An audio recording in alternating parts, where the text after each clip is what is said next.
我哋架兩拍嘢成日揸住個公司車周圍去。話說我哋近排想用架新嘅公司車，但係同事有好多唔同嘅意見。我上車聽下我哋講咩啦。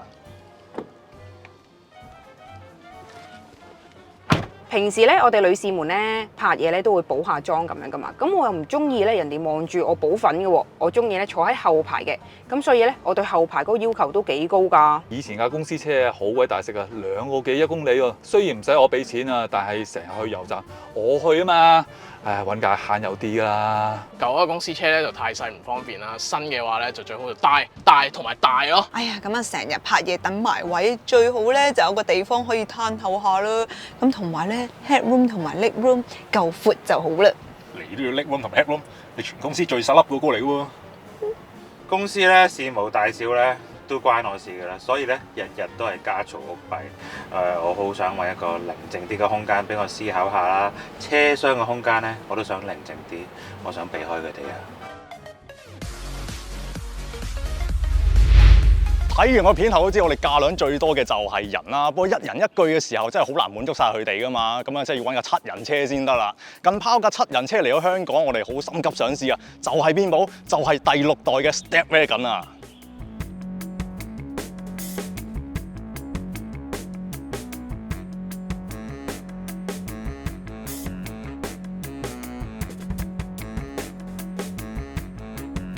揾得大家出嚟，梗係要一齊傾下部車啦。Samantha，你外貌協會嚟噶嘛？知唔知外形上今代 Stepwagon 同上一代有乜分別啦？我梗係知啦，今代咧就係個頭燈同埋個鬼面罩嘅設計唔同咗，上一代咧就比較玲瓏浮凸少少，今代咧就方啲角啲。係啊，呢個方啲起角咧喺發佈會嘅時候，大家都見到佢樣已經嘩嘩聲㗎啦，我覺得好大爭議嘅直頭。我自己覺得咧，比佢之前 Type R 出呢個 FL5嘅時候咧，都係同一個 design language。我自己覺得啊，加埋嗰啲電鍍邊啊，開埋 LED 頭燈咧，嗰個一體化一條線連埋鬼面罩同埋頭燈咧，嗰個 design 咧真係好唔好睇，我見仁見智啦。我係覺得 OK 接受嘅。我都中意比較角身少少。我仲知道今代嘅 Stepwagon 咧有 Air 版同埋 Spada 版嘅噃。而 Spada 版咧有2個版本啦，一個就係汽油版，一個就係混能版，就我哋身後邊呢部啦。而 Air 同埋 Spada 版咧有咩分別咧 ？Air 版咧就係8座步凳，冇電尾門同埋16寸鈴。而香港人最中意嘅 Spada 版有咩唔同咧？鬼面罩唔同啦，條鈴大啲啦，同埋我見到對尾翼喺度噶。好，嚟到車尾又揾多嚟陪我傾下啦。車頭咧啱啱睇完嘅時候咧，個變化真係好大啊！一睇翻個車尾，個變化好似真係冇乜特別咁樣喎，好平實啦，都係得翻對尾翼啊、大尾燈咁樣啦。而上代大家好中意嘅 Waku Waku 門咧，今代冇咗啊，係冇咗 Waku Waku 門，不過有樣嘢俾翻你，就係呢個電尾門啦。嚇，咁點解冇咗 Waku Waku 門咧？今代據廠方講咧，其實佢 Waku Waku 門咧喺日本咧唔係咁討好㗎。咁就佢哋講咧，就係因為好少人用啊。即係雖然個設計好啊，又可以打橫開，又可以向上開，但係好似好方便咁喎。係啊，但係日本人係唔係點用喎？所以佢話經過調查咧，所以取消咗呢個設計啦。咁香港嚟講，即係都有佢方便嘅程度嘅，因為你泊去停車場黐咗埋牆，你係用嗰度近就可以開到就拎到嘢啦嘛。係啊，不過有辣有唔辣啦。咁好多上代嗰個車主都話啦，條尾個車尾門俾人撞一撞到，哇！將維修貴到6位數字。聽個講法係咧，一見到上代嘅 Stepwagon 咧，大家都要唔好行咁埋，褪走啲，費事揩親佢道門啊！作為攝影部嘅一員啦，我都好 concern 個尾箱空間可唔可以裝到我哋啲器材嘅。雖然呢個咧驟眼睇就都幾大，可以裝到好多個篋啊，亦都要咁樣搬一搬先可以落去。但係個離地距咧其實已經好低，都好方便啦。我哋男士一搬就已經放得入去。另外一個特點就係佢個尾排嗰個收摺方法啦，同上代一樣，好 easy，女士都得，就係收咗個頭枕一抽，哇，搞掂。Magic Seat 就係呢個 Magic Seat 啦。佢哋啱啱講完車尾啦，不如我哋講下車質嚟。好啊，我知道咧全新嘅 Stepwagon 咧，佢中排尾門呢度咧多咗個新功能啊，就係佢門把呢個位咧有一個輕觸式嘅按鈕啊。係啊，呢個係全球首創，透過靜電功能撳一撳咧就可以開到門㗎啦。係啊，以前嗰啲咧係實體掣嚟㗎嘛，要撳落去先至會有反應，依家唔使啦。係啊，啱晒一啲咧整咗手甲嘅女士，唔怕刮花啊。係啊，咁不過咧頭先你好似試過喎，唔係百發百中喎。係啊，唔知試咗幾次先成功啊。係啊，因為咧聽聞咧，如果個身咧夠靜電咧，先會容易開到嘅。係啊，其實咧車裡面先係重點，不如我哋入去睇下嚟。好，試車廂。Samantha，我哋入到嚟車廂咧，你啱入嚟嘅時候咧，有冇發覺咧個地台有啲斜㗎？有啊，我發覺咧，你只要腳短咧，行上嚟嘅時候咧，都唔使攬得好辛苦啊！呢個幾好嘅，對於我哋呢啲女士嚟講。同埋整體空間我都覺得真係幾大喎。係啊，你睇下呢個 leg room 同埋呢個 head room 係勁闊㗎。係啊。另外咧，聽廠方講話咧，佢係Honda車裡面啊，佢自己嗰啲車咧係空間最大嘅嗰一部嚟嘅喎。都可能係，都真係係啊。作為乘客啦，我覺得咧坐喺中排都幾舒服喎。係啊，而且咧佢啲設備呢樣嘢咧都的色色，但係又都幾齊全嘅喎。同埋有嗰啲 Type C 線話口位啊，你睇下都幾方便啊，有餐台啊。係啊，仲有咧餐台位咧，佢都用盡晒啲位喎。隔離咧仲可以勾嘢添啊。係啊，啱啱我有數過呢啲杯架位咧都幾多，應該有10幾個添。係，唔知呢個會唔會又係佢哋部車史上最多杯架嘅一部車咧？有機會啊。係啊，咁咧同埋咧我都留意到咧，佢後面呢度都有得校冷氣，幾好喎。但係我覺得呢個設計咧係好舊式嗰啲，同前面有啲唔係好襯咯。係啊，前面嗰個中控台嗰個位咧係白光燈，後面係黃色嘅喎。係啊，咧日本所講咧就話誒後面黃燈比較和諧少少咁咯。係真唔係？係咯，但係前面又唔使和諧嘅呵。誒，仲有我留意到呢個，哇！我哋最怕曬黑咧，呢度係可以散埋個簾㗎。啱我哋啊，就啱晒我哋嘅怕黑。怕黑啊！另外一樣咧，我覺得咧係我哋張凳都幾舒服喎。係啊，因為咧，我覺得咧，佢個承坐感幾好喎，幾挺身幾硬㗎喎。佢係皮籠嚟㗎。係，呢個雖然唔係真皮，但係摸落去咧個質感都唔錯嘅。軟硬適中啦，你有冇留意到咧？呢個係蝴蝶式嘅頭枕嚟㗎。我就覺得幾舒服啫喎，係咪有得咬㗎？冇。哦，冇嘅。呢張凳咧都係同傳統大班椅一樣啦，都係有手枕位啦。佢就多咗一個可以晾腳位嘅。係啦，一樣都係可以前後左右咁樣調校個角度啦。另外咧最勁係咩啊？你知唔知？加多咗一個，佢一個手抽就已經可以做到前後左右啦。咁樣啦。咁我頭先咧上到嚟都覺得幾得意嘅，因為正常咧拉一下咧淨係前後喐嘅啫嘛。係。但係原來佢拉一下就已經可以左右喐添。喂，據聞咧又係全球首創。哇，好勁喎！呢部車有好多全球首創。不過咧，你玩夠未？其實咧，我哋咧應該要試下後排。係啊，因為多數我哋都係屈居喺後排㗎嘛。中間冇我哋份嘅。好啦，坐後面啦，試下先。行啦，嚟到後排咧，平時咧我哋後排又坐得多啦，呢一架咧出奇地都幾舒服。係啊，我哋咧唔可以用屈居喺後面嚟形容啊，因為咧見到啲 leg room 啊，同埋啲 head room 啊，其實都好足夠啊。但係唯一爭少少嘅咧就係我哋後排冇咗個簾啊。係咯，咁講起坐落嚟個舒適度啦，一定係唔夠中排舒服㗎啦，因為佢比較薄身啊。係啊，我自己咧就覺得都可以接受嘅，因為我都好中意佢夠挺同埋夠硬身。係嘅，不過咧坐中間嗰個咧，佢嗰條安全帶係從天而降落嚟嘅，咁辛苦少少。係啦，可能會有少少束住嘅感覺嘅。而我覺得咧，整體上嗰啲嘢都 OK 啦。但係有一樣嘢，我覺得係缺乏咗，就係冇咗個天窗。係啊，呢個亦都好多香港人好中意嘅天窗啦。但係咧，原來日本人咧有研究過嘅喎，日本人係唔中意開天窗嘅，可能怕曬啦。仲有咧，我留意到咧，你話好中意後排都好多杯架，我可以買無限咁多嘢飲啊。同埋咧，後排我呢度咧仲多咗個12屋添啊。唔錯嘅，不過咧好遺憾地咧，就係咧我哋冇嗰個餐台用咯。係冇得食嘢，如果有咪好咯。我啲女同事覺得點啊？後座幾舒服嘅，但係我又覺得咧中排會好坐啲咯。整體上我都中意，買好過依家嗰部啊，買咯。得啦，你哋滿意就最好啦。講下少少數字上嘅嘢啦。佢嘅長度咧係比上一代咧其實係長咗嘅，而高度咧亦都係高咗嘅。不過高度高咗唔使驚喎，佢1.9米以下停車場都入到㗎，因為佢145高嘅啫。講咗咁耐試車未先？試啊！我而家再試啦。咁我哋咧？係咯。譬如平時都我哋揸㗎啦，我試先。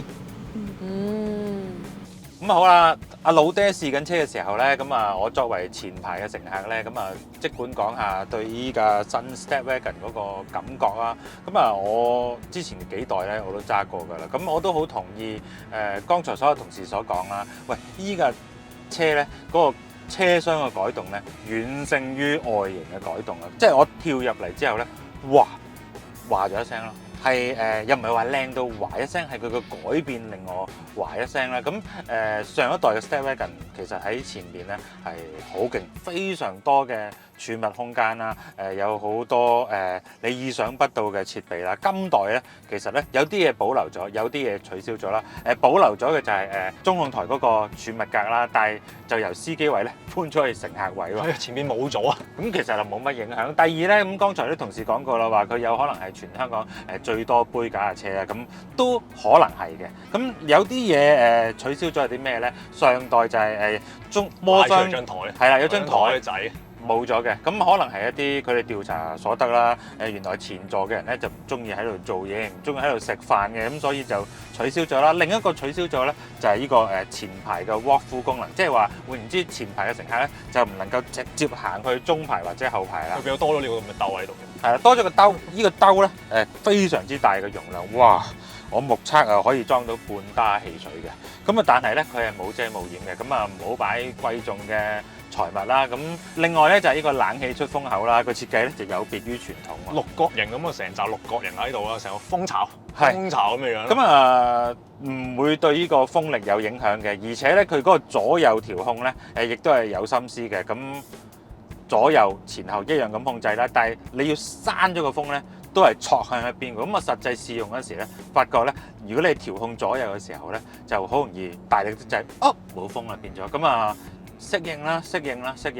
咁啊，我好欣賞呢架車嘅地方咧，就係佢嗰個做工好 attention to detail 嘅。例如成個中控台嘅頂啦，有啲仿皮嘅裝飾啦，或收埋線添喎，當然唔係真皮啦，但係佢收埋一個 Stepwagon 嘅 label 仔喺度啦，門壁亦都有啦，咁啊仲有啲前座一樣有呢個掛鈎啦。咁我另一樣好欣賞嘅咧，就係依架車咧嗰個冷氣 panel， 係我入到呢架車咧第一樣，哇好靚嘅嘢，正方形幾個掣有粒扭下咁樣咧，你望落去咧，你會覺得佢好好用，好想去撳咁，有埋呢個PM 2.5嘅過濾功能啦，咁空氣清新啲啦。另一樣咧，好震撼嘅嘢咧，就係嗰個波箱嗰個面板嗰個PRND 高級版先有嘅呢個。哦，咁好似咧喺部超跑度拆出嚟咁啊！咁所有嘅嘢咧都係撳掣。咁我初咧我都揸過啦，入後波嗰時咧係咁死撳嗰個 R 掣。係都撳錯咗，原來係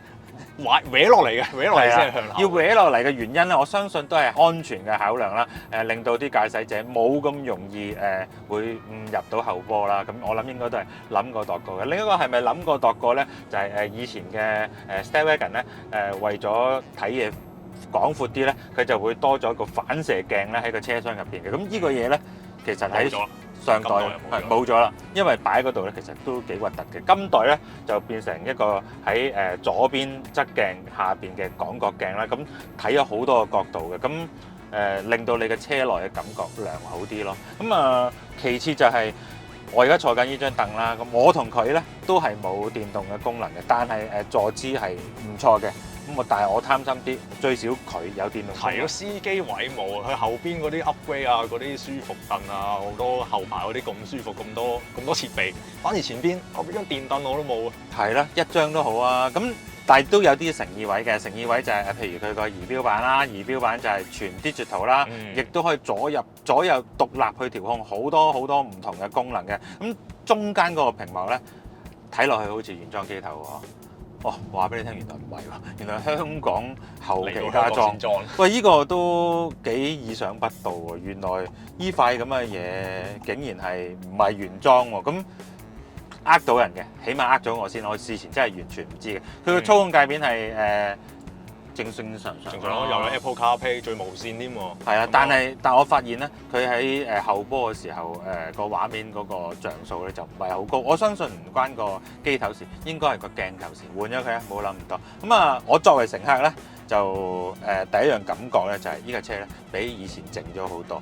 以前嘅 Stepwagon 咧，可能老爹未揸過啦，係未揸過嘅。咁啊比較 cling clong，佢有好多微細嘅雜聲，你始終控制住一個好大嘅雙力，咁雜聲在所難免嘅。今代呢個 Stepwagon 咧係進化咗好多，嗱雜聲依然有嘅，但係咧幅度程度上少咗好多，靜咗好多嘅。頭先碌嗰啲坑渠蓋啊，成嗰啲我都覺得嗰個避震啊，嗰個懸掛都可以即係收得好快，好韌咁樣，一下就已經收得翻嚟嗰啲，即係 feel 到個路係點樣咯。但係又唔會真係蹬得好勁啊，好嘈咁樣。其次就係我好欣賞呢架車個軚感，上代咧一個字輕飄飄冇感覺。呢個實在啲喎，即係我知自己指緊向邊啊，扭緊去邊啊，扭幾多啊。係啊，呢個彎啊，即係起碼佢嗰個重量會重啲啦，質感會好啲啦。嗱準咧就真係唔可以用準去形容嘅，但係咧令到你嗰個你由扭軚到架車擰入去嗰個動作咧，心理上咧好似快咗少少咁。當係一啲揸沉悶 MPV 下嘅一啲甜味補償少少樂趣咯。係啊，甜味補償啦。好，交代下副 engine 先啦，呢個就係2.0 lit 嘅 hybrid engine 啦。亦都係行貨第一次有 hybrid 供應喎 ，Stepwagon 咁耐以嚟。係啊，之前嗰啲都係1.5嚟噶嘛。1.5啊，2.0啊咁咯。係咯，都唔係混能啦。嗯，係。咁跟住佢個馬力係幾多？馬力就係184匹啦，而扭力就係315個 Newton meter。咁啊用翻頭轆啦 ，ECVT 嘅波箱啦，咁你見到佢有撥片嘅，但係佢唔係我嚟轉波喎，一陣再交代。力度方面你覺得點？今次我第一次揸嘅時候咧，上車揸咗幾下啦，第一個感覺係覺得個油門好似個反應有少少 delay 咁啊，但係踩到中段啦，即係而家咁樣揸咗一段路啊，或者揸緊呢啲路嘅時候咧，我覺得啊係 OK 喎，係完全係俾到力喎，即係有踩嘅時候係真係有反應俾到我。常用代步佢嗰啖力咧係有韌性嘅，但係你話尾段有冇咧，又唔會話非常之澎湃，因為佢嘅 hybrid 嘅理念咧同豐田嘅理念唔同嘅。個問題咧就關乎到塊撥片啊，咁啊交代下啦。個撥片咧，就算我而家行緊 D 波嘅時候咧，都有呢個即係有少少好似揸電車嘅 regen 嗰個效果咧，就真係而家我覺得撳一撳嗱，佢個 regen 勁咗啦已經。咁呢個 regen 攞嚟做咩咧？就係攞嚟回收呢個電力俾架車啦。插電。咁啊，佢有4級嘅調校嘅。咁喺 D 波嗰時又用得，喺 B 波嗰時用得。B 波咧就係其實即係 braking mode 啦，即係我嚟落車嗰時幫你拖低，波咯，有啲拖波嘅感覺啦。踩住一個 brake 啦。咁但係佢唔會好似嗰啲one pedal drive 咁完全將架車停定嘅，亦都唔係我嚟做加減波嘅撥片，大家要記住啦。咁呢個係需要少少重新適應嘅駕駛習慣嚟嘅，但係好快適應到㗎，即係 feel 下就。係另一樣依架車好特別嘅地方，我發現咧就係佢嗰個叉電咧非常之快。喺左邊咧就顯示嗰個叉電效率，呢架車嗰個充電效能咧非常之高。咁高有咩好處咧？我發覺咧就係呢架車咧你可以停車煲冷氣，而唔需要經常啟動嘅 engine。換言之咧，喺大熱天時啊，或者而家秋天啊都鬼咁熱嘅時候咧，停車煲冷氣一樣冇問題啊！今日都揸咗好耐呢架車啦，咁我覺得即係 MPV 嚟講咧，個車身即係坐又坐得高啦，然後佢個大熒幕咧係俾我睇到好寬闊啦，即係我諗即係女仔揸都好適合啊！即係揸呢啲雖然咁大架嘅車啦，但係我覺得個操控都好易操控啊，個環境亦都睇得好清晰，成條路係點樣樣咯。係即係我會覺得揸 MPV 你會犧牲好多啦，通常大部分嘅印象啦，會啷嚟啷去啦，好細啦，懸掛好腍啦，但係依架車咧又唔算嘅，坦白講，佢當然有 body roll 啦，但係喺控制範圍之內，同埋可以有預測性嘅 body roll， 而你唔激劈嘅時候咧，其實係完全唔干擾乘客嘅，而做揸嗰個咧，我覺得又唔算話要犧牲好多駕駛享受咯。所以係 feel 到係有個樂趣喺度嘅。頭先我做過乘客嘅時候，就算我 feel 啲 body roll 嘅時候咧，都唔係一啲即係哇好唔舒服啊，啷得好勁啊嗰啲咁嘅後座。喂，講乘坐感咁耐，其實嗱，我今日我冇做功課啊，真係全部係佢做功課。呢架車賣幾錢嘅？呢架車嘅價錢咧就呢個版本就係 hybrid 版本啦，就係38萬嘅。咁而頭先我哋提及兩個版本啦，一個 Air 版本啦，一個 Spider 嘅汽油版本啦。Air 版本咧就係32萬，而呢個 Spider 汽油版本35萬嘅。哇，咁啊，好似有啲幾難揀啊！但係咧，佢依架車嘅 hybrid 版咧，嗰個油耗咧都幾驚人嘅喎。係啊，20.3啊！哇，真係而向來啊，Honda嗰個油耗數字咧係真係做得到出嚟嘅喎。咁今時今日咁嘅油價，而仲未有日系純電動 MPV E-Power 唔計啊之際咧，咁大家都要入油㗎啦 MPV。講真，所以混能都一定係個選擇嚟咯。其中一個選擇咯。再加埋呢個車廂真係好大啦。我覺得我會俾最後意見啦。買依架車，從來買 MPV 嘅人咧都係好偉大嘅。佢為咗朋友，為咗家屋企人啦，係犧牲好多嘢嘅。咁啊，今代其實你都係咁偉大，但係咧偉大之餘咧，你自己都有翻啲樂趣嘅，我覺得。冇錯。咁啊，所以好啊公司車會唔會考慮啊？公司車，哇！公司車其實真係想考慮嘅。呢部我諗大家同事坐都會好開心。我係一個偉大嘅人嚟嘅，但係我唔係一個偉大嘅老細，因為我啲生意唔夠偉大嘅。唔緊要啦，俾錢買得㗎啦！你而家，我而家翻去即刻話俾同事聽，我哋換新車啦。好啦，咁啊今日呢條片咧嚟到呢度啦，咁啊中意我哋記得 CLS 啊，撳埋鈴鈴就冇錯，有新片通知你哋啦。咁啊中意我哋嘅試車嘅，咁啊介紹多啲俾朋友分享。冇錯，今日到呢度為止，拜拜。拜拜。